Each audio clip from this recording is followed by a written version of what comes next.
come out about it now. This is from Fox News. Canada actor and ex-Riverdale star charged in mother's murder also allegedly plotted to kill Prime Minister Justin Trudeau.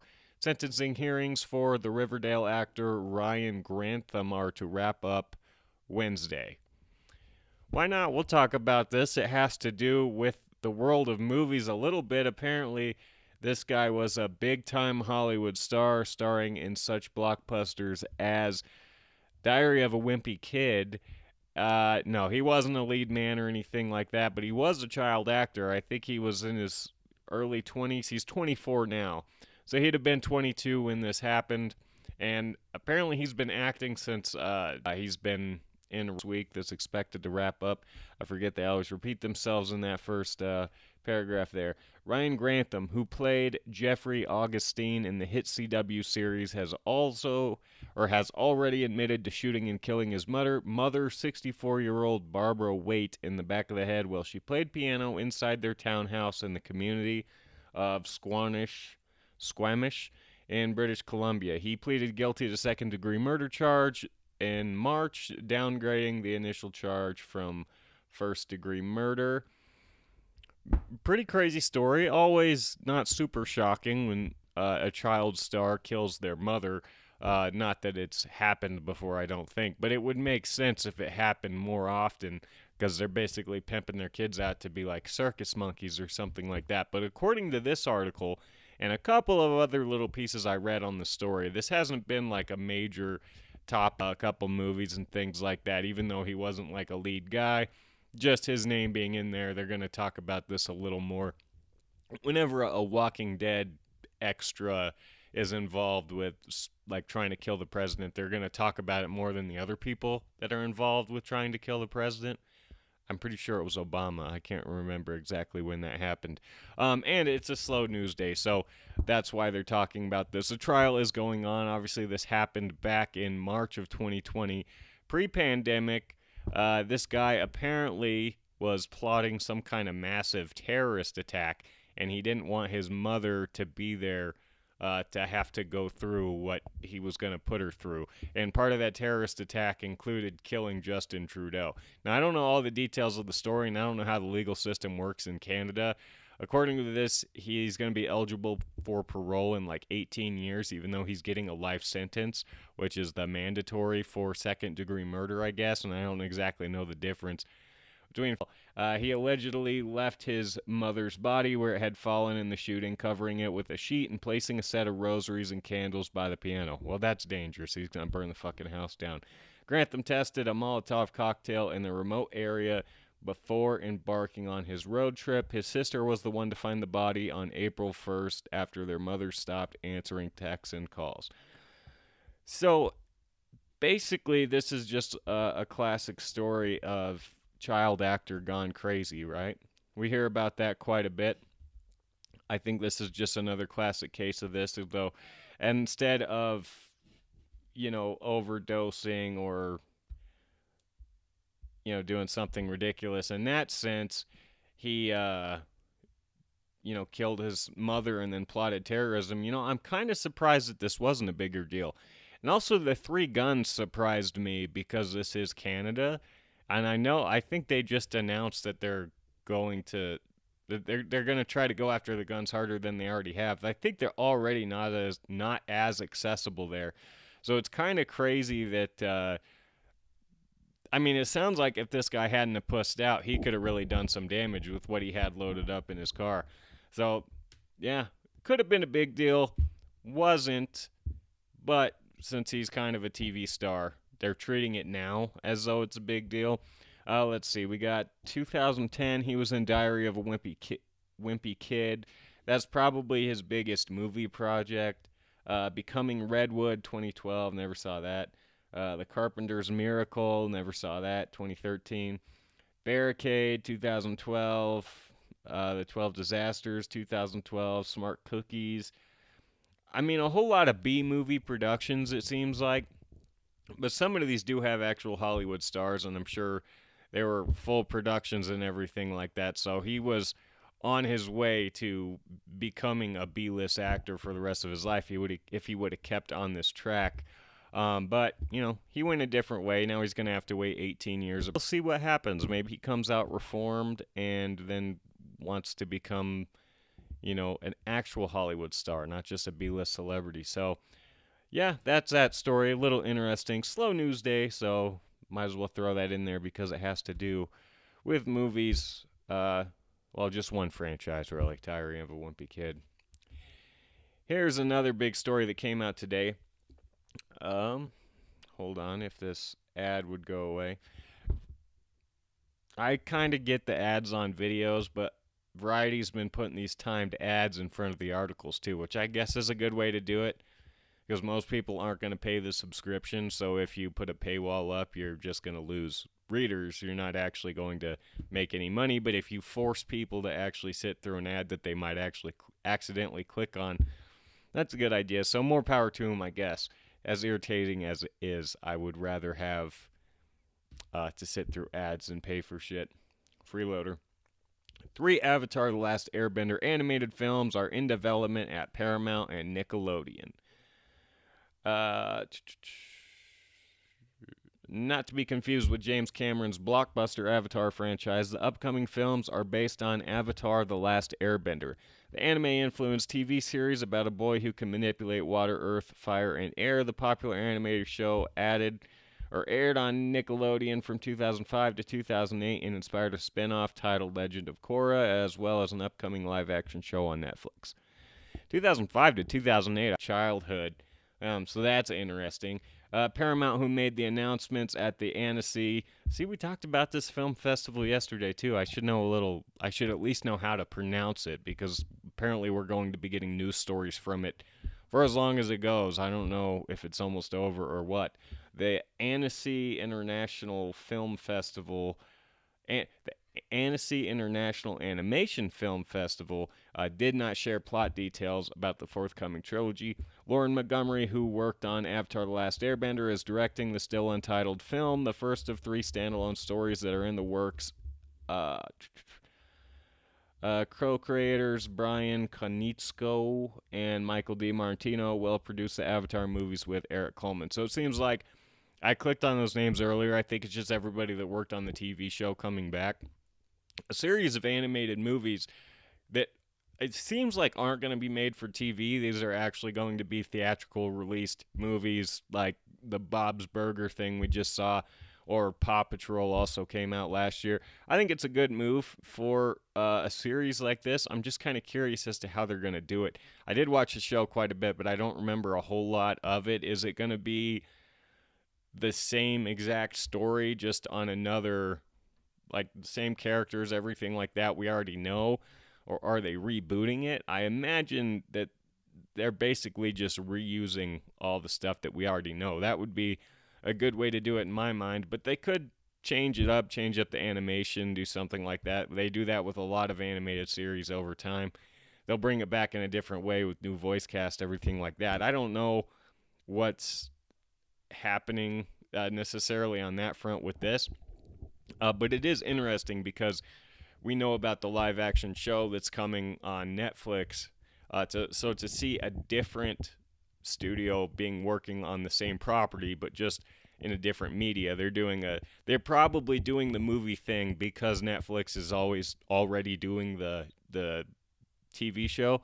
So I don't know. That could be part of why they made the decision. But as for what the 3 movies are going to be about, if it's going to be retelling the whole story, which was multiple seasons, but apparently only ran for 3 years, if they're going to try to shove all that into 3 movies and tell the whole story, or if these are totally new adventures, I have no idea. Still a couple years out on it, but I'm sure next year at the Annecy International Animation Film Festival, we'll get more details about it, and so I'm excited about that. But for right now, we just know that 3 animated Avatar movies are on the way, and that's pretty exciting. All right, what else? Screen Rant. Back to the Future VHS tape sells for a ridiculous amount of money. A sealed VHS tape of Robert Zemeckis' Back to the Future, previously owned by Biff actor Tom Wilson, sells at auction for a staggering $75,000. And that's pretty crazy, but this is also why you can tell it's a slow news day. Although this wasn't like a top story or anything, it was just one that I found. Speaking of Avatar, there was also a Lord of the Rings announcement, some kind of anime movie coming from them, but I chose to talk about Avatar because I care more about that. That was probably announced at that film festival too, but who knows? As for this particular story, Back to the Future selling for 75,000. You always hear about stories like this. Oh, so and so had a Beanie Baby in the closet all these years, turned out it's worth like $1 million, or oh, this thing that's been sitting in this thrift store forever is actually some valuable, bust. We just had something like that happen in the news not too long ago. I don't understand who would pay 75,000 for something that wasn't like a Back to the Future prop. I mean, I could totally see shelling out 75,000 for like one of the hoverboards or something like that. There's plenty of stuff from the actual was owned by Tom Wilson. It's not like it was owned by even Michael J. Fox. I mean, who's at least still a recognized tape.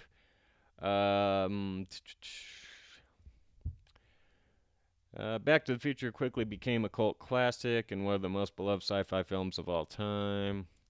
Yeah, come on. Tell me more about this movie. I want to know.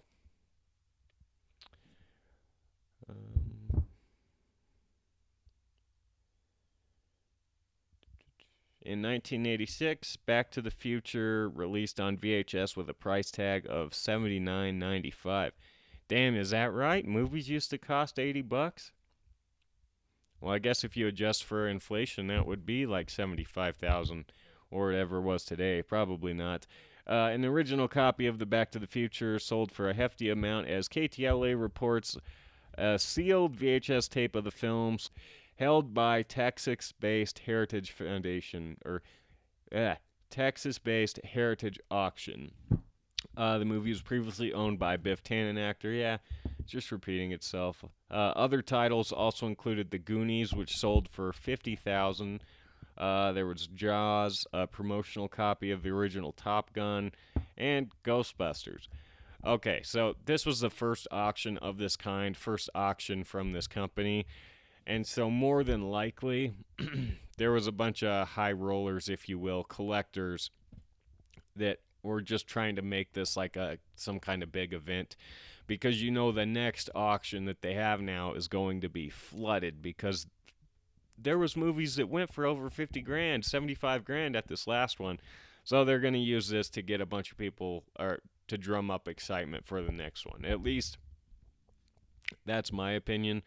I might be a little off on that. Who knows? I'm not a VHS expert, but this kind of shit always seems ridiculous for me. I mean, there are very few things, especially in film history, but just in general, very few historical artifacts of any kind that I would be willing to fork over.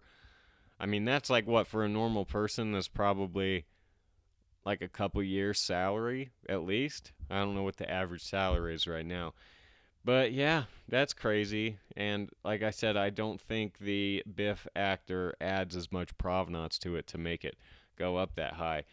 I remember there was a thing going around a couple years ago about the Disney movies. There was like memes saying, hey, if you have this movie, make sure to, bring it to your pawn shop because they'll pay you big. And I'm pretty sure, I mean, I never heard of like a ton of people getting rich off that like you'd think would have.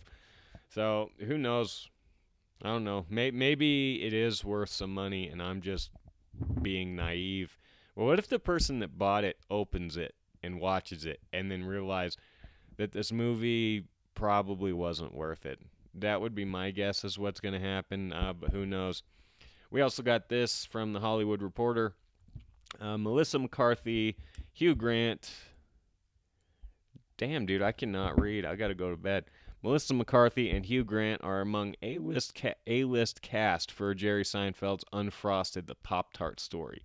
Seinfeld is making his future feature directorial debut with a Netflix project, Dessert Pastry Pop-Tarts. Netflix is behind Unfrosted, the Pop-Tart story.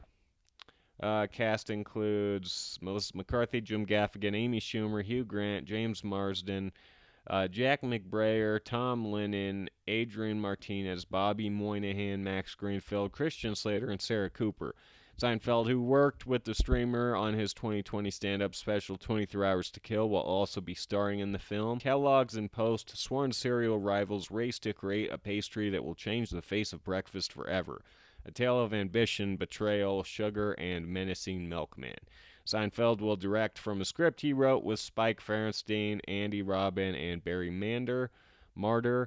Seinfeld, Ferenstein, and Bauman will produce, with Sherilyn Martin, Andy Robin, and Barry Marder acting as executive producers.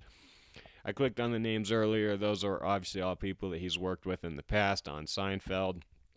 And this is a very Seinfeld thing for being kind of an obscure project, but seems perfect for him, but also acting in his directorial debut.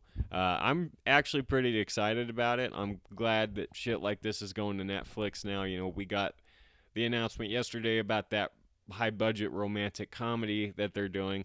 Now they're doing this, which I think is going to be, you know, kind of like The Founder, or maybe like the Steve Jobs movies, but it's going to be more funny, aimed. At least it seems like that's probably the direction they're going to go. And it's about like a whole lot less important of a thing, which is Pop-Tarts. I don't know the backstory of Pop-Tarts. I'm sure there's something exciting going on there, so I'm not going to hate on this movie too much. I'm just going to watch it when it comes out, because that's a pretty good cast minus Amy Schumer. And I'm always excited to see Jerry Seinfeld in anything, because as busy as he is on certain things, he's not spread very well, I feel like. He's not popping up in other stuff, which is good. It's respectable. He only spends time on doing things that he wants to do. And obviously, he's very close with the people producing and writing this movie. So it's going to be a whole team effort. You know that he's not just directing it. He's involved all the way through. And apparently he had some kind of sentimental attachment to the story of Pop-Tarts and really wanted to be the one to tell that story for the first time. So we will look forward to seeing that whenever that comes to Netflix. I don't think they've started filming yet, so we probably still got a while. Can't wait for the first trailer of that one. That is going to be an anticipated movie. And I will talk about Hunger Games tomorrow, because I'm pretty exhausted. I need to get to bed. And also, there wasn't really any new news today. It was just that we've had a couple casting announcements drop over. They just put together everything we know about.